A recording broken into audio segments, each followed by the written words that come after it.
got there and they assigned us to a platoon, and I was put in what they call the Red Knights. And Red Knights was a slick, what they call a UH-1 slick, which are troop carriers, basically. And they're the D model version of the UE helicopter, a little larger platform. They could carry supplies and up to about 14 combat soldiers. And I was a crew chief and door gunner on that helicopter, depending if we were on the ground or flying. And I also had another crew member, which was assigned as a door gunner, that flew on the opposite side of the helicopter. And he and I both did the same thing. We protected the helicopter on its flanks with an M60 and our other weapons that we had. And then we had a pilot and a co-pilot. And then depending on what we were assigned to do that day, we were ready for battle basically every day, and we'd leave sometimes at dark, wouldn't get back until after dark. And we were in what we call the Fourth Corps area of Vietnam, which is the southernmost part of Vietnam, south of Saigon. And that is a big area. It's mostly rice fields and marshes. And if you get over next to Cambodia, which is on the eastern side of Vietnam, you start running into some hills. And I mean, they're just hills like 300 or 400 feet high. And they just come out of the grasslands. You know, it's not like there's a whole mountain range. They're just spotty. And we'd fly anywhere in that area every day, patrolling the rivers, the Mekong River, and look for any activity. But most of the activity was at night, because that's when the locals turn into the enemy. Consequently, they call it the Viet Cong. And they were also combined with the North Vietnamese, a few of them, that basically oversaw their missions. And they put the fear of God into their families, and that's how they got their recruits. You know, if they didn't join up to fight their battle, they would do harm to their families. And a lot of these VC were young kids, you know, they're 12, 11, and I mean, they'd come up to here to me on my chest, and I used to show pictures of those young kids when I came back, and said, well, those look like little kids. And I said, that's who they were using. They were using those kids as part of their battle plan, and those kids, all they had to wear was just like a loincloth, no shoes, no shirt, and they put a little satchel around them, and they carried their weapon, and at night they would form packs, and they'd be out in these long dugout canoes, and that's how they got around. And so we'd be flying at night with the Bug, which is a ship with a big light on it, and we'd be searching the rivers for any activity. And our job was to destroy anything that looked like they were hostile. And sometimes during the day we'd catch them out in the open, and we didn't know sometimes if they're friendly or if they're foe. I assume they would return fire at you if you fire at them. They would. Sometimes not, because they usually would be at a disadvantage. There might be maybe a dozen of them, and we'd be in like a flight of about 4 or 5 helicopters. And when we come in, we had lots of, I mean, pretty heavy weaponry. We had rockets and M60s and miniguns, and you know, we could do a lot of damage real quick. And there's no place to hide sometimes when they get caught out in the open. But they're pretty prepared, because they've had years and years since the early 50s, when their grandfathers and their fathers fought in those wars against the French and the Chinese. And when they were in those battles, they dug all these trenches and bunkers in the tree lines, and also in the jungle areas, which in the Delta was few and far between. And those mountains I was describing were also good hiding points, because those little mountains connected with what they call oh, I have a loss for words. It's the highway that the North Vietnamese used to transport food and weapons from North Vietnam down to the south.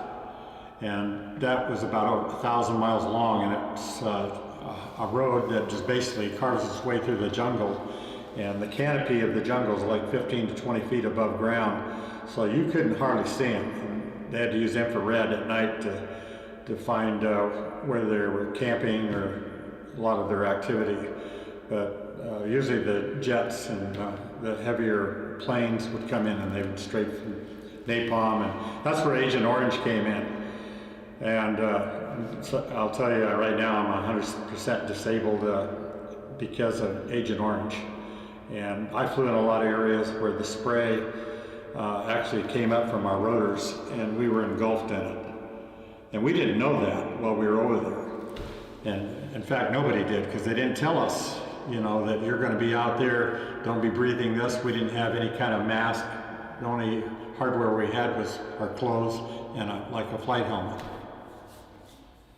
And I contracted some significant heart disease from that chemical.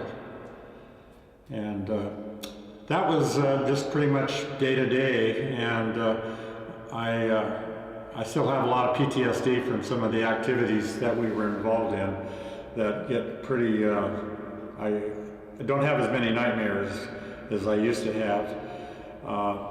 When I got out of Vietnam, I went through several relationships where I'd dream and I'd be screaming or jumping up and down on the bed and scaring the holy 11 dickens out of my girlfriend. And I had one that had 2 boys, and I went running across the bed one night, and I dreamt that these Viet Cong were under my bed with punji sticks, and they were jabbing them up to the mattress trying to poke me with them. So I woke up and I'm literally like this on top of the bed screaming, and I went running across the bed, and my girlfriend had an ironing board at the base of the bed set up, and I jumped on that ironing board and it collapsed, and I fell into the dresser and bloodied my face. And the next day, my girlfriend says, "You're going to have to move. I can't deal with this." And so that was a typical relationship that I was in when I got out of Vietnam. Those events that caused your PTSD, are those events where you guys took casualties, or where you were firing? What? Both. I was in Vietnam during Tet. Tet was in the latter part of January, early part of February of 1968. It was probably one of the worst battles all the Americans were engaged in for a period of 2 or 3 months. And my best friend, Gerald Slingerland, died. One of the guys that I saw on the honor flight over in Vietnam on the wall, and did the rub on the wall, and his whole crew, all 4 of them, died at one time. And he was in a different platoon. He was in the Cobras, and I was in the Red Knights. But when we were down, we were like brothers. And I only knew him. He died in October, or was it October? Yeah, October of 1967, and I got in Vietnam in June of 67. So in just a few months, it was like we grew up together. And we're both 19, and we'd go out drinking on our day off. We'd go walk into town with some other GIs. We'd go into the bars, and we'd sit there and we'd get drunk and have a good time. And sometimes we'd miss curfew and we'd have to sneak back on the base. I mean, those are the kind of things we did. And he died over there with David Griffith, another 19-year-old. In fact, he died day before his birthday, his 19th birthday. And it wasn't really combat related. They were out patrolling in their gunship, and they were right down on the deck, and they thought they were getting fired on from behind. And the pilot says, "I'm going to go back and get those guys." They heard this on the radio because there were 2 helicopters, and they kind of witnessed it. He did a 180 with his helicopter. I mean, literally, he's flying 100 knots, and he turns that helicopter around. And as he turns it around, one of the rotor blades comes loose and flies off, and the helicopter just exploded at that point into the ground and killed everybody. And the second helicopter just got there as the thing was on fire. There was nothing left of it. All they could see was one of the rotor blades was several yards way out into the mud, but it was a defect in the rotor head. And if you're familiar with helicopters, they have what they call, it's like a big nut, a cap nut that holds everything together.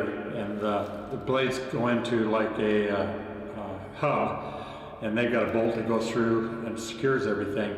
Well, that nut had a crack in it apparently, and the thing came apart, so the whole rotor head just went up into the air and caused it to, that was a casualty other than combat. But those guys were in combat every day with us, face to face with people shooting at them, and that's how they died. And then Poole, my gunner, during TET, we were getting mortared that night, and everybody was running out to the airfield, and our staging point was a bunker under the command post, which was like a 20 or 30 foot high tower, control tower. And we were to stay down the bottom, and my gunner went out to pick up our M60s out on the flight line, and he got right next to the helicopter, and a mortar round, an 85 millimeter rocket landed right next to him, killed him instantly. That was my gunner, Poole. And he flew on that first helicopter there in that picture. He was with me for several months, and he's buried in Kentucky, but he's on the wall. And my worst experience is flying over to the Cambodian border, and we landed in a little, it's kind of a, I call it a mud hole, because we had some Green Berets that were stationed in this little complex surrounded with concertina wire. The only good thing about that little base is they had a great tiki bar. And every time we got there, we were bringing them rations and steaks and stuff because they took care of those guys. But while we were there, we got a call from a captain in the Air Force. He was flying one of these light observation planes, and he spotted combatants out by the mountain area. And it looked like they were hostiles. And we were the only helicopter within probably 100 miles that could engage these guys. So we jumped in our helicopter and we flew out there. Pretty soon we spotted the airplane, and he's telling us he's going to drop smoke on him. He's got these rocket pods on the wings of his airplane, and he shot a smoke grenade in the location of the combatants. And so when he did that, we could spot them right now, because these guys are traveling across this savannah with waist-high grass and water, and they've got a ox cart with an oxen pulling it, and then they got 55-gallon drums in the back, and they're armed. And we got out there, and the captain got clearance for us to kill all these guys. So we did that, and my captain on the aircraft told us we're going to go down and we have to take pictures and get a body count. So we went down there, and he set the helicopter down right on top of we didn't get set down in the water, we were just kind of hovering. And I didn't tell him, but I saw movement, and I jumped out of the helicopter, and I went looking for that guy I saw. And I couldn't find him at first, and then I saw this pile of straw or weeds, and I knew he was either on the backside of it or he was hunkering down in the water right next to it. And all I had was a .38 caliber pistol, so I'm walking over there, and I still got my flight helmet on, and I just unplugged my intercom. I didn't even tell him I got out of the helicopter. I just instinctively did that.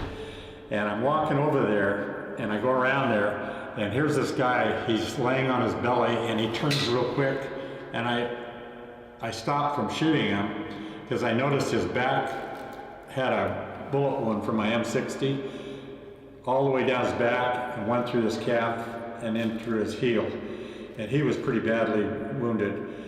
So he was just staring at me, and he was just shaking. So I picked him up, I threw him over my shoulder, and as I turned around to go back to the helicopter, my helicopter took off. They didn't know I jumped out of the helicopter. And my gunner was just focused on what was going on the other side of the helicopter, so he figured I was doing the same thing. So it took about maybe 20 minutes to a half an hour before they came back. And I'm standing there out in the middle where all these bodies are, and I got this guy on my shoulder, and my pilot turns around and he comes back, and they see me there, and I put the guy in the helicopter, and he's bleeding, he's still alive, and I put my intercom back on, and my pilot's just reaming me. And I said, "Sorry, sir, I just instinctively had to do that." And anyway, they were going to court-martial me, and they changed their mind. They decided I was okay. But all the way back to our base, which was over an hour flight, I had to look at that guy staring at me, because he gave me the look that I'll never forget. And he probably, I don't know, he had a white hair, gray beard, and Asians don't have much hair on their face. But he just glared at me the whole time, didn't say anything. He just looked at me like I was the most evil person there is. And I never got over that. But we did the body count, and one of the combatants was a little girl. And I don't know how old she was, but we left him there for another helicopter to come out and pick him up. And I still have nightmares of that day. To this day, I still remember seeing that guy staring at me all the way back. Don't know if he survived or what happened to him, but he was to be interrogated. And the rest of the time I was in combat, you don't know if you hit anybody. You know if you get hit because you hear the bullets hit your helicopter. And of course, if your helicopter crew gets wounded, you know about that. But you don't know generally, because it's not like you're face to face out there. Like that particular day, we were face to face because we just kept doing circles around him. And my gunners, I didn't tell you that my door gunner was pool, and his gun jammed. And he came over and said, "Mo, you're going to have to take over," because normally the door gunner is the one that does everything on the right side. So on the left side, they turned everything around and went counter circles around the combatants. And we have a lot of ammunition, and those M60s are all souped up, and they put out a lot of ammo.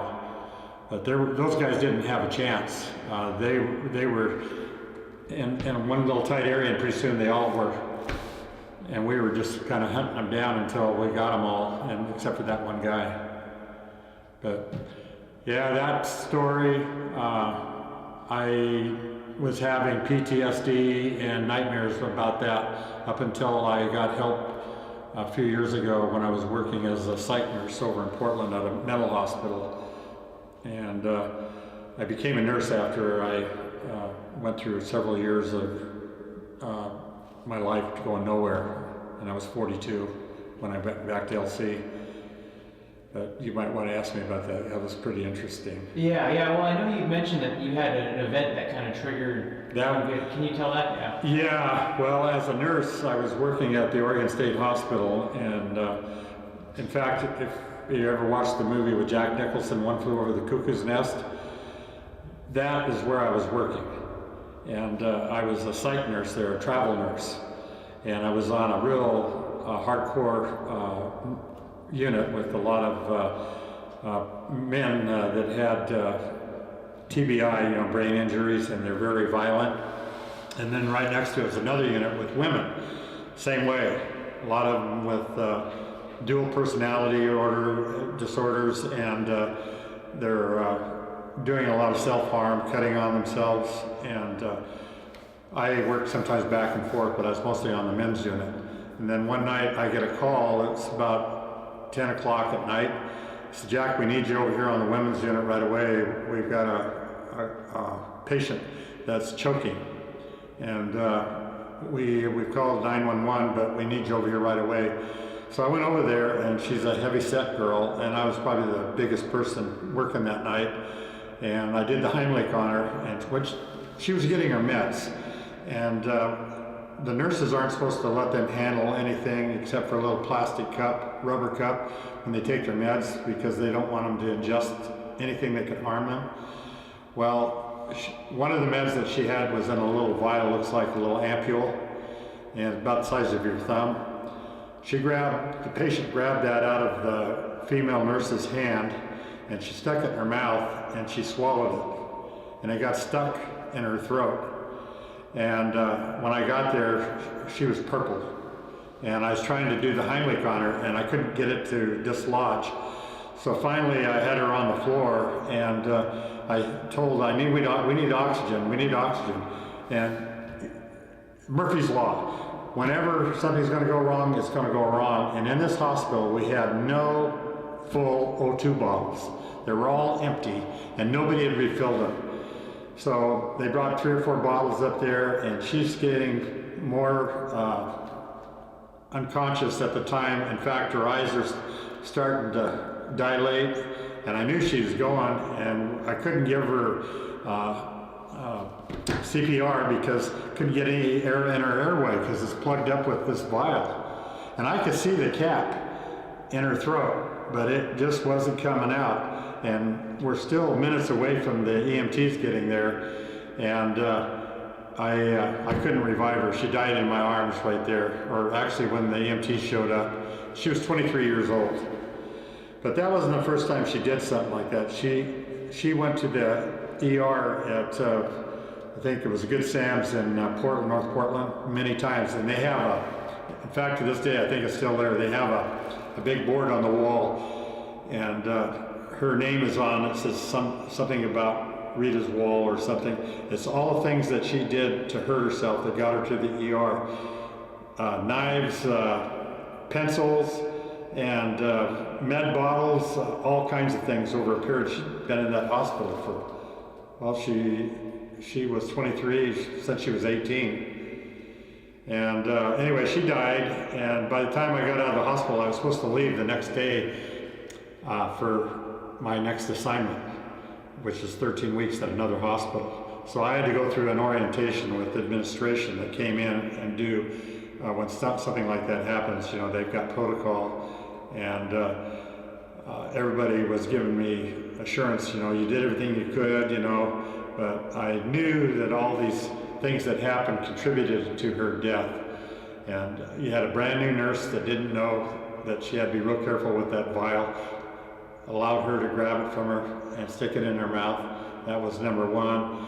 Number two, we didn't have any oxygen available, which I'm not sure that would have helped because she couldn't breathe anyway.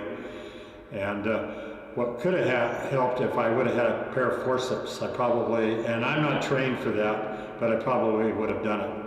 I would have tried to pull it out with forceps, and in fact, that's what the EMTs ended up doing, but she was already unresponsive, and they pronounced her dead on the unit.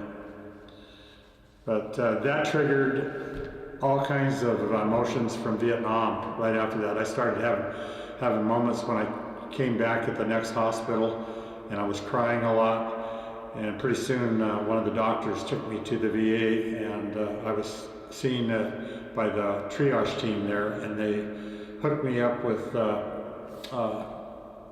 team that does a lot of work with vets that come back with PTSD, and they have a lot of emotions going on, anger management, all that kind of stuff.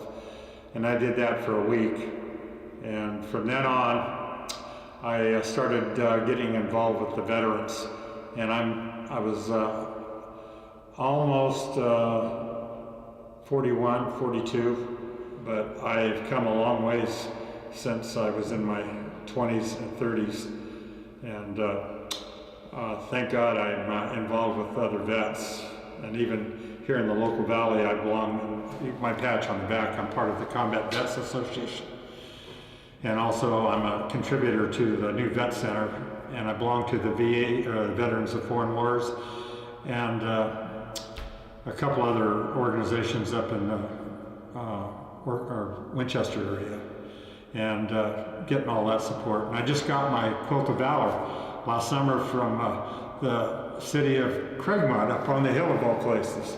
And then I got picked to go on the honor flight. I said, wow, life is good.